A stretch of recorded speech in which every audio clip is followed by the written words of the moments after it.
Assalamualaikum warahmatullahi wabarakatuh. Perkenalkan, nama saya Nurul Fadilah, Stambuk F5519124.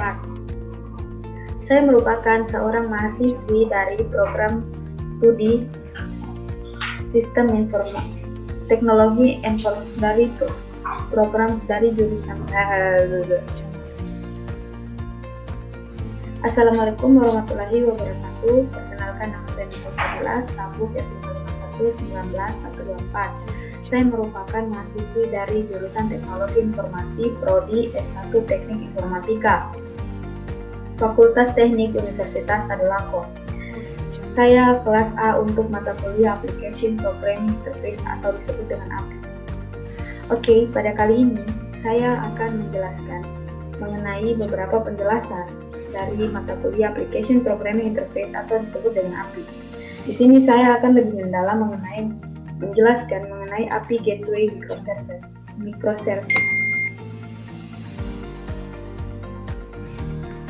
API atau singkatan dari Application Programming Interface adalah seperangkat antarmuka dapat berupa fungsi, metode, maupun URL endpoint yang dapat kita gunakan untuk mengembangkan aplikasi, baik dalam menerima permintaan atau request dari perangkat lunak lainnya seperti mobile aplikasi maupun website yang memberikan pelayanan pertukaran data.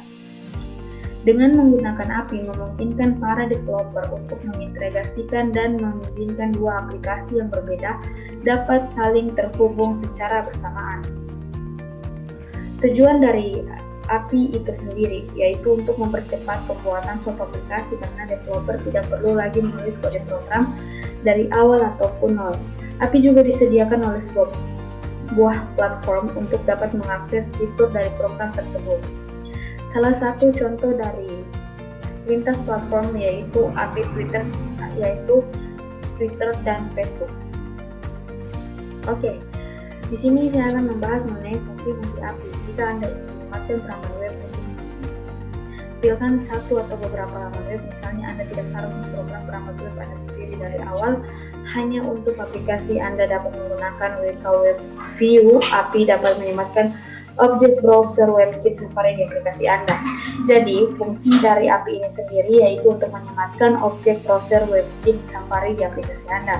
Jadi, kita dalam menggunakan aplikasi itu tidak perlu lagi menampilkan beberapa halaman web. Kita bisa menyematkan perambahan web untuk menampilkan satu atau beberapa yang kita inginkan. Selanjutnya, jika Anda ingin mengambil foto atau video dari kamera iPhone, Anda tidak perlu menulis antarmuka kamera Anda dengan sendiri. Anda menggunakan API kamera untuk menanamkan kamera bawaan iPhone di aplikasi Anda. Jika API tidak ada untuk mempermudah metode ini, pengembangan aplikasi harus membuat perangkat lunak kamera sendiri menginterpretasikan input perangkat keras kamera. Oke, saya akan menjelaskan mengenai API Gateway. API Gateway adalah pola perangkat lunak yang berada di depan antarmuka pemrograman aplikasi interface atau API atau sekelompok layanan mikro untuk memfasilitasi permintaan dan pengiriman data dan layanan. Peran utamanya ini bertindak sebagai titik masuk tunggal dan proses standar untuk interaksi antara aplikasi, data, layanan organisasi, serta pelanggan internal dan eksternal. Gerbang API ini sendiri juga melakukan beberapa fungsi untuk mendukung dan mengelola penggunaan API, mulai dari autentikasi dan hingga pembatasan kecepatan analitik. Kemampuan luas ini menjadikan gerbang API sebagai bagian penting dari strategi API perusahaan.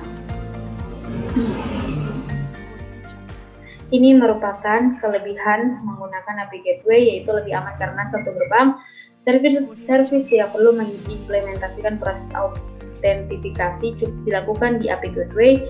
Yang ketiga, API Gateway juga bisa digunakan sebagai load balancer. Yang keempat, bisa digunakan sebagai rate limiter. Dan yang kelima, bisa digunakan sebagai pengaman sehingga error dari servis tidak terekspos.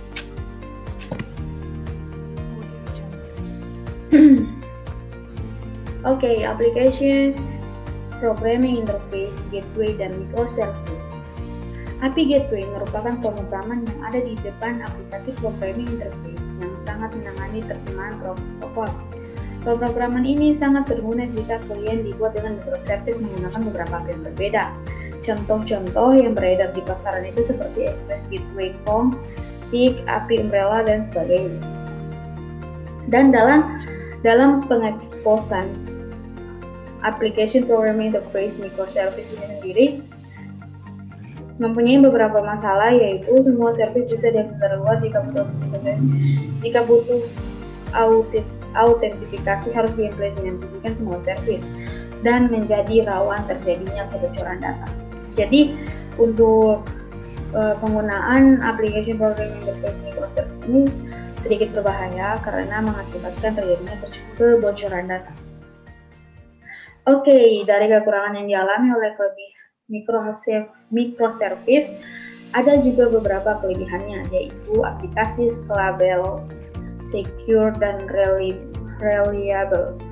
Yang kedua, tidak ada hambatan dalam menggunakan teknologi baru. Yang ketiga, setiap service berdiri sendiri. Dan yang terakhir, setiap service juga dapat dilakukan sendiri.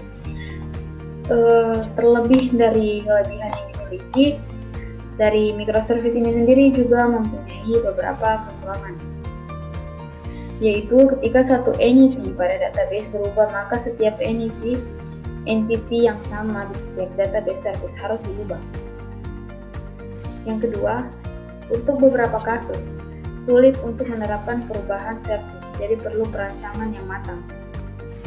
Yang ketiga, perlu automation yang tinggi dalam melakukan deployment.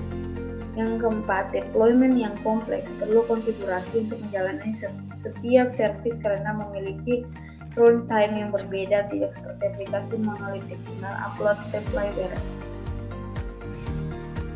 Oke, jadi kesimpulan yang dapat saya simpulkan dari penjelasan yang sudah saya jelaskan yaitu API adalah sekumpulan definisi dan protokol untuk membangun mengintegrasikan perangkat lunak mengenai API Gateway, yaitu sebuah pemrograman yang berada di depan Application Programming Interface atau API yang menangani terjemahan protokol.